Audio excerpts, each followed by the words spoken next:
Hello YouTube, it's Andy again, and I don't know if you can tell, but this is definitely a different setup than you've probably seen before. And that's because I finally built myself a new computer for the first time in 7 years.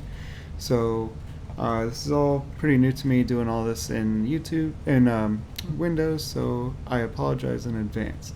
But one of the most requested things um, that I do a tutorial on in one of my previous videos was how to install Intel's HAXM from Windows. And since I use Linux, which doesn't even use Intel HAXM, that was kind of a bit of a problem.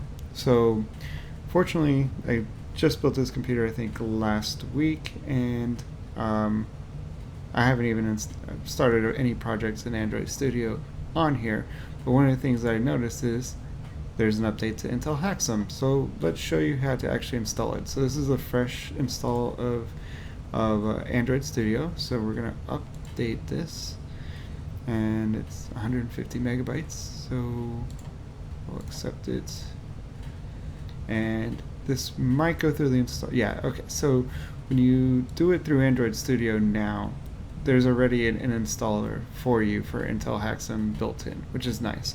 You can just use the default settings, like 2 gigs is totally fine. If you don't have 2 gigs available, if you have like 4 gigs, just use 1 gig. But make sure that when you're doing an emulator that you don't try to set it beyond what you have. So this is like a cumulative 2 gigs, so I can have like 2 emulators running in with like 1 gig of RAM each. But let's see, we'll go with the default settings.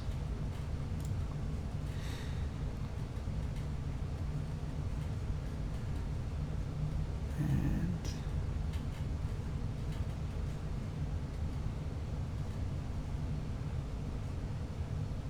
alright, so now it's installed. So we'll hit finish.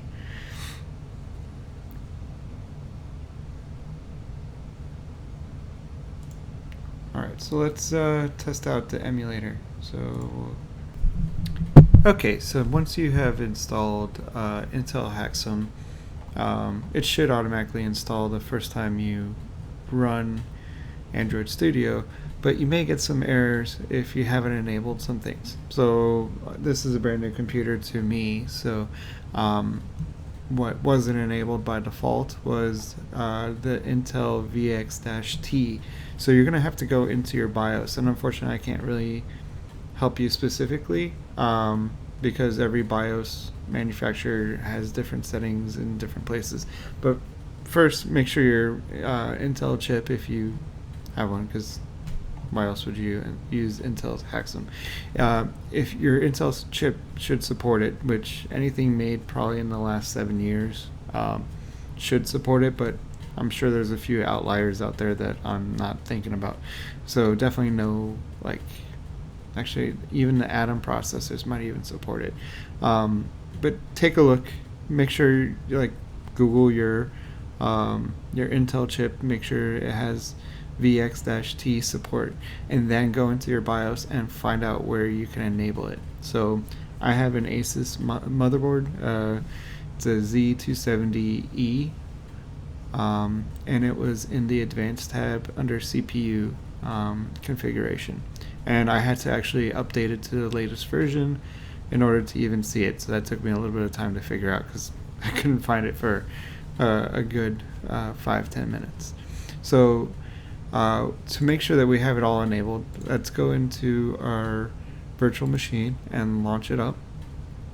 And if we get any kind of error, it'll show up here, you know, XYZ or Intel HAXM isn't loaded or isn't installed.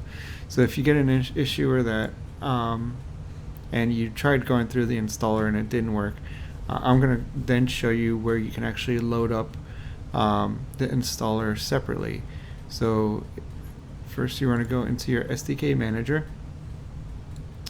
go into SDK tools, and you're going to want to make sure you check this box if you haven't already, and then hit apply, and then that's going to download the Intel HAXM installer. So next thing you're going to want to do is actually find out where your SDK is located, which it's right here for me, And just to give you a hint, if you, or heads up, if you have this located in the default location where it's in app data, that's a hidden folder, so you're going to have to enable hidden files. I don't want it to, I want it to actually.